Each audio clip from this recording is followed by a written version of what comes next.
Hello everyone, आप लोग देख रहे हैं eco world digital classes and right now you are seeing English grammar series. हम आजकल अपनी वीडियोस में कर रहे हैं लेटर्स और आज एक बहुत इंपॉर्टेंट लेटर का फॉर्मेट और लेटर डिस्कस करेंगे which is placing order letter.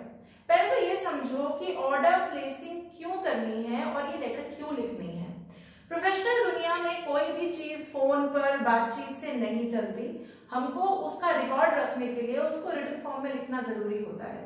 इसीलिए हम कभी ईमेल और कभी लेटर का यूज करते हैं ताकि कोई चीज ऑफिशियल रिकॉर्ड्स में बनी रहे।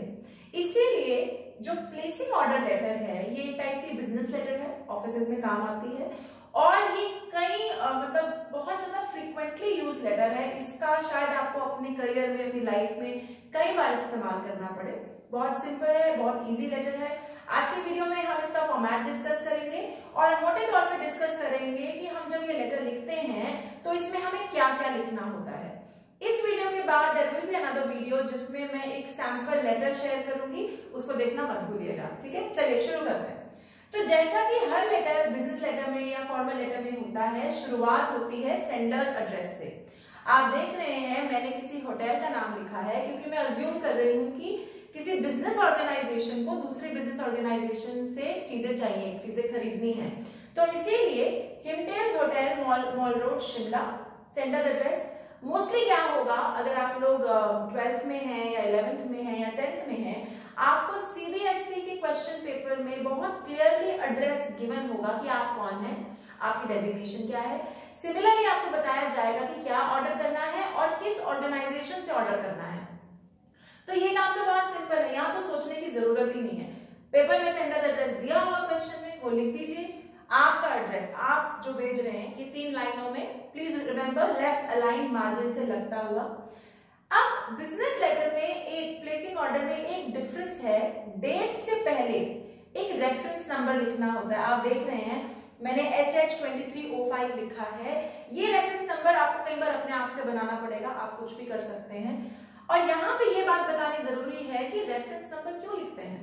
सी बिजनेस ऑर्गेनाइजेशंस में मान लो तुम एक होटल रन कर रहे हो तो तुम्हारे पास हजारों, तुम्हारे को कितनी सारी चीजें ऑर्डर करनी है, कितने लेटर्स लिखी जाएंगी, कितना डॉक्यूमेंटेशन होगा। तो जब हमारे को पता करना पड़ेगा कि ये वाला फला लेटर किस दिन गया, किस समय पर गया, किसको गया, तो क्या सब कुछ वापस ढूंढ लेंगे? नहीं, बिल्कुल नहीं। तो हम एक उसको आइडेंटिटी दे रहे हैं, हम उसको एक रेफरेंस नंबर दे रहे हैं ताकि जब वापस वो ढूंढनी पड़े लेटर तो हम वो आसानी से ढूंढ सके। तो इस लॉजिक से बिजनेस लेटर्स में सेकंड जो फॉर्मेट में चीज आएगी वो है रेफरेंस नंबर। हो गया? तो पहले आपका एड्रेस, सेंडर्स एड्रेस, फिर एक लाइन में रेफरेंस लिख के रेफरेंस नंबर, फिर डेट आप देख रहे हैं। और आप ये भी नोटिस कर रहे हैं कि मैंने डेट में TH नहीं लगाया क्योंकि सीबीएसई में अब TH नहीं लगाया जाता है। अगर आप स्टूडेंट नहीं हैं और आप प्रोफेशनल हैं तो आप चाहे 19th में TH भी लगा सकते हैं, लेकिन स्कूल वाले बच्चे इसमें TH नहीं लगाएंगे।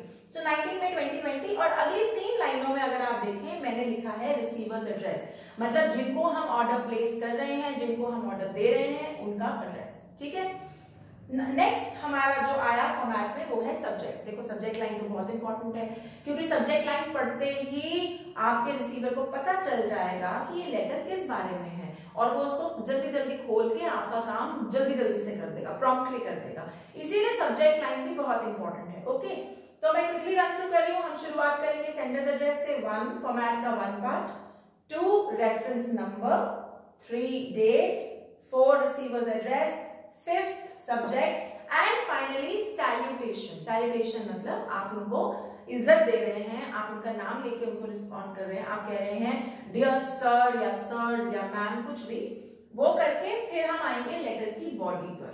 ठीक है, तो अब यहां तक तो बात क्लियर है। 1 2 3 4 5 6 और एक लास्ट में हमारा जब हम लेटर क्लोज करते हैं yours truly, yours sincerely, full name और आपका डेजिग्नेशन बिजनेस लेटर के केस में चाहिए होगा क्योंकि हम अज्यूम कर रहे हैं कि एक ऑर्गेनाइजेशन दूसरी ऑर्गेनाइजेशन को लेटर लिख रही है तो आपकी पोजीशन या डेजिग्नेशन लिखना इंपॉर्टेंट होता है। ठीक है, यहां तक क्लियर है? ओके, तो हम टोटल अगर फॉर्मेट में गिने कितनी चीजें हैं, 1 2 3 4 5 6 एंड 7। अगर आप इसको इस तरीके से याद रखें तो फॉर्मेट के नंबर तो आपके पूरे पूरे हैं। ठीक है, अब डिस्कस करते हैं जब लेटर लिखनी है तो लेटर में क्या क्या लिखना है। लेटर को आप डिवाइड करेंगे 3 हिस्सों में।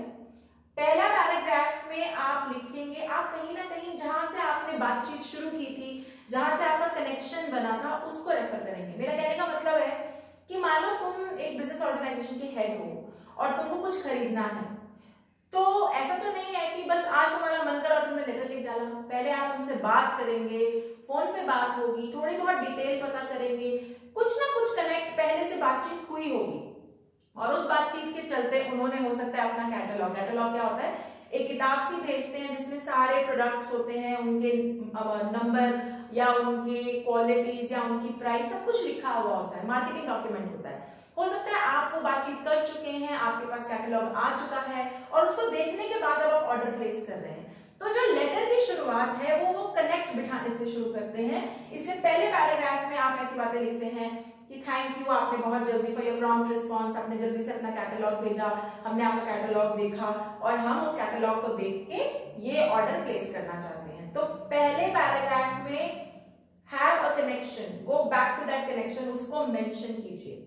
सेकेंड पैराग्राफ में डिटेल आउट ऑर्डर की डिटेल दीजिए कि आप क्या ऑर्डर देना चाहते हैं। इसके लिए जनरली मैं सजेस्ट करूंगी एक टेबल बनाइए जिसमें आप चीजों के नाम और उनके कितने नंबर चाहिए ये 2 कॉलम बनाइए। तो जैसे बैट 50, रैकेट 30, शटल 20, ऐसे एक टेबल बना के दोनों चीजों को लिखिए ताकि ऑर्डर बिल्कुल क्लियर हो कि हमें ये आइटम चाहिए, इतने नंबर के लिए चाहिए। ठीक है, अब जो तीसरा पैराग्राफ है वो बड़ी इंपॉर्टेंट डिटेल्स हाईलाइट करता है। वो ये बताता है कि पेमेंट कैसे होगी, क्या आप एडवांस में देंगे या जब चीज आ जाएगी तब आप कैश में देंगे, आप नेट बैंकिंग के थ्रू देंगे या आप डिमांड ड्राफ्ट के थ्रू देंगे। जो भी आपने मोड लेना है आपने थर्ड पैराग्राफ में उसके बारे में लिखना है। दूसरा आपने लिखना है कि आप क्या चाहते हैं कि गुड्स कैसे पहुंचे आपके पास, मतलब आप चाहते हैं कि राइट कंडीशन में हो, कोई डिफेक्ट ना हो, क्वालिटी चेक हो चुकी हो, ये सब आप चाहेंगे कि आप थर्ड पैराग्राफ में मेंशन करें। And also you will also mention कि आप चाहते हैं कि गुड्स की टाइमली डिलीवरी हो, मतलब ज्यादा टाइम ना लगाएं, पता चले आपने आज ऑर्डर किया और आपको फॉर एग्जाम्पल अब इस केस में मैंने होटल अज्यूम किया है और लाइटें ऑर्डर होनी है। अगर आपने ये नहीं लिखा, वैसे तो बिजनेस वाले समझते हैं बात को कि जल्दी ही डिलीवरी करनी होती है, लेकिन फिर भी हमें ये लेटर में लिखना होता है कि we would expect a timely and a prompt delivery, मतलब जल्दी जल्दी बिल्कुल टाइम ना वेस्ट करें, हमारी डिलीवरी कर दें। तो 3 चीजों को आप थर्ड पैराग्राफ में लिखेंगे, पेमेंट के बारे में, डिलीवरी के बारे में और डिफेक्ट्स वगैरह के बारे में आप जरूर मेंशन करेंगे। फाइनली आप बोलेंगे thanking you and looking forward to your cooperation, या आप वो एक लास्ट लाइन में फिर से कनेक्ट बिठाएंगे कि थैंक यू, आप लोग हमारे को हमेशा हमारे बहुत टाइम से हमारा बिजनेस चलता है और आपका हमारा रिलेशनशिप बना रहे, इसलिए आप वो लाइन लिखेंगे और लेटर को क्लोज करेंगे thanking you and yours truly full name designation के साथ। अभी क्लियर, बात क्लियर है? प्लेसिंग ऑर्डर का लेटर लिखते हुए कुछ चीजों का ध्यान रखें। ये लेटर इसलिए लिखी जा रही है क्योंकि आप ऑर्डर प्लेस करना चाहते हैं, तो कोई भी इधर उधर की फालतू ज्ञान की बात नहीं लिखनी है, एब्सोल्युटली टू द पॉइंट। हमने आपका कैटलॉग देखा, थैंक यू उसके लिए, ये हमने ऑर्डर प्लेस किया और हम ऐसे पेमेंट करेंगे, इतने टाइम पे हमको डिलीवरी चाहिए, thank you so much, and later close होती। ठीक है, फॉर्मेट के नाम पे याद रखिएगा 7 हिस्से हैं और रेफरेंस नंबर को मत भूलिएगा। इसके बाद मैं आपके साथ एक वीडियो शेयर करूंगी जिसमें हम इसका सैंपल करेंगे, सो दैट आपके लिए ये वाली लेटर लिखना बहुत आसान हो जाए। Alright, if you're seeing me on YouTube, please don't forget to hit the like and subscribe button. Till then, bye bye.